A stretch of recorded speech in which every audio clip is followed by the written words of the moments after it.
हाय दोस्तों, मैं हूं शुभम सिंह। आपका हार्दिक स्वागत करता हूं अपने यूट्यूब चैनल पे, जिसका नाम है शुभम गुरु। आज हम डिस्कस करने वाले हैं India post GDS new vacancy 2024 के बारे में। डाक विभाग में जीडीएस के पदों पर नियुक्तियां हर साल देखी जाए विगत वर्षों में आती रहती हैं, तो उसी पे हम डिस्कस करने वाले हैं। अच्छा, इसकी टोटल पोस्टें जो रहने वाली हैं 30 से 35 हज़ार से 40 हज़ार तक भी रहती हैं। पिछले साल भी 33-34 हज़ार सीट थी। मतलब अगर हम देखें पिछले सालों की कि पिछले साल की देखें तो 30 से 40 हज़ार के बीच इसमें सीट रहती हैं। अच्छा, फीस की बात करें तो जनरल के लिए, ओबीसी के लिए केवल 100 रुपये का फ़ीस रखा गया है और एससी एसटी अदर्स के लिए 0 रुपये, कोई फ़ीस का निर्धारण नहीं रखा गया है। एज की बात करें तो 18 से 40, मतलब मिनिमम जिसकी 18 हो, मैक्सिमम 40 एज हो, वो इस फॉर्म को अप्लाई कर सकते हैं। जैसे कि हम जानते हैं ओबीसी को और एससी एसटी को, ओबीसी को 3 साल की छूट दी जाती है, एससी एसटी को 5 साल की छूट दी जाती है। तो ओबीसी के लिए 18 टू 43 है, एससी एसटी के लिए 18 टू 45 एज रखी गई है। अच्छा, योग्यता की बात करें तो इस फॉर्म को अप्लाई करने के लिए अगर आपकी 10th में कितनी भी परसेंटेज हो, आप इस फॉर्म को अप्लाई कर सकते हो। लेकिन आपकी योग्यता जो है, मिनिमम क्वालिफिकेशन जो मांगी गई है वो 10th पास मांगी गई है। और ये एक चीज़ ये भी ध्यान देनी है कि 10th में आपका मैथ और साइंस कंपलसरी सब्जेक्ट होना ही चाहिए, तभी आप इस फॉर्म को अप्लाई कर सकते हो। मैथ, जो अधिकतर लोगों का मैथ 10th में रहता ही है, तो मैथ और साइंस कंपलसरी आपका होना ही चाहिए इस फॉर्म को अप्लाई करने के लिए। अच्छा, एडिशनल इन्फॉर्मेशंस में है कि आपको know the local language and cycling, मतलब ये एडिशनल इन्फॉर्मेशन है कि आपको लोकल लैंग्वेज, आप जिस भी स्टेट की वैकेंसी भर रहे हैं वहाँ की आपको लोकल लैंग्वेज के बारे में पता होना चाहिए और कंप्यूटर का कुछ ज्ञान होना चाहिए और साइकिलिंग आपको आनी चाहिए।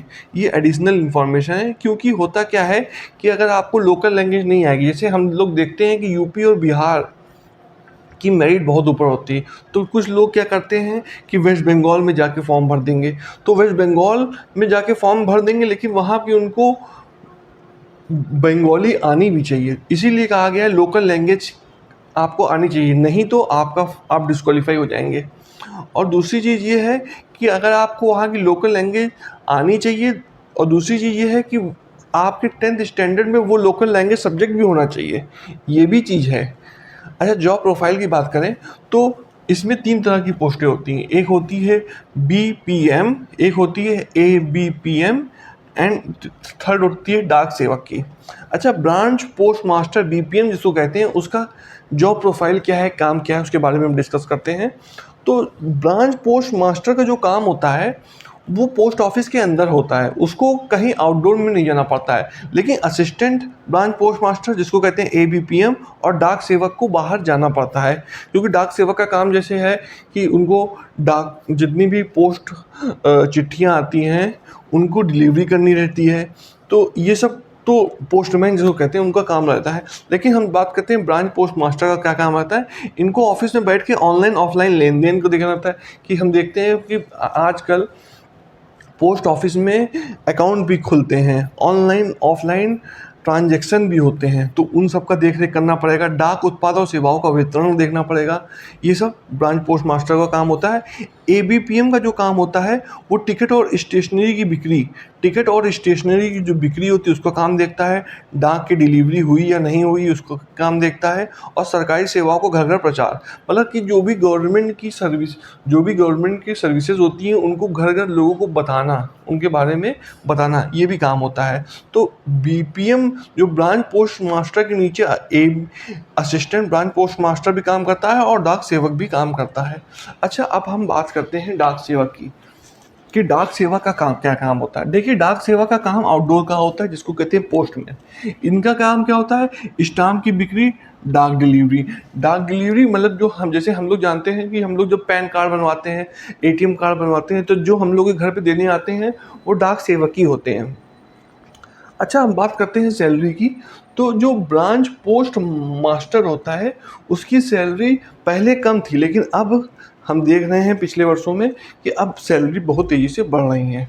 तो उसकी जो सैलरी है 12,000 से 30,000 के बीच में होती है, ब्रांच पोस्ट मास्टर की सैलरी। जब हम 2-3 साल काम कर लेते हैं तो इसकी सैलरी बहुत तेज़ी से बढ़ती है, और ये पूर्णतः जो है सेंट्रल गवर्नमेंट के अंडर ये लोग काम करते हैं। अच्छा, एबीपीएम और डाक सेवा की पोस्ट जो है एक तरीके से देखा जाए तो सिमिलर ही है। अच्छा, इनकी सैलरी भी जो होती है 10,000 से 25,000 के बीच में रखी गई है, और जब हम 1-2 साल काम कर लेते हैं तो देखते हैं कि सैलरी इसमें धीरे धीरे बढ़ती भी है। अच्छा, सिलेक्शन प्रोसेस की बात करते हैं कि सिलेक्शन प्रोसेस क्या है। देखिए, इस फॉर्म के लिए आपका कोई भी सिलेबस नहीं है, आपको केवल फॉर्म अप्लाई करके छोड़ देना है। कोई सिलेबस नहीं है, कहीं जाने की ज़रूरत नहीं है आपकी। नो एग्ज़ाम, कोई भी एग्ज़ाम आपका नहीं होगा। बस होगा क्या कि आपकी जो 10th की परसेंटेज है, 10th की परसेंटेज पे आपका सिलेक्शन होता है।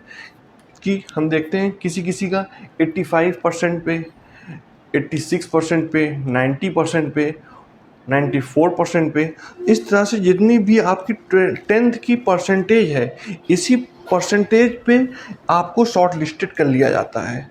तो इस फॉर्म को हम लोग कहीं कहीं ये भी देखा गया है कि अगर किसी स्टेट में, जैसे हम जानते हैं यूपी बिहार, ये दोनों स्टेट ऐसे हैं कि जहाँ पे हाईएस्ट कट ऑफ जाता है। पिछले साल की बात करें तो 85 भी गया है, 90 तक कट ऑफ गया है। लेकिन आपको अप्लाई जरूर करना है इस फॉर्म को, क्योंकि अगर ये कभी होता है, ऐसा भी है कि जैसे कि किसी स्टेट में, किसी सिटी में 5 पोस्टें हैं और वहाँ पे लोगों ने ज़्यादा अप्लाई नहीं किया है, तो वहाँ 70 वालों का भी होगा, 80 वालों का भी होगा, 90 वालों का भी होगा। तो इसीलिए इस फॉर्म को अप्लाई सभी लोग करिए। आप लोग जो 10th पास है, कोई एग्ज़ाम नहीं होना है, कोई सिलेबस नहीं है, तो इस फॉर्म को अप्लाई करिए। डाक Indian post GDS new vacancy बहुत ही अच्छी वैकेंसी है, इसको जल्दी से अप्लाई करिए। और थैंक यू दोस्तों। अगर ये आपको ये वीडियो पसंद आई हो तो प्लीज़ मेरे चैनल को सब्सक्राइब करें। Thank you.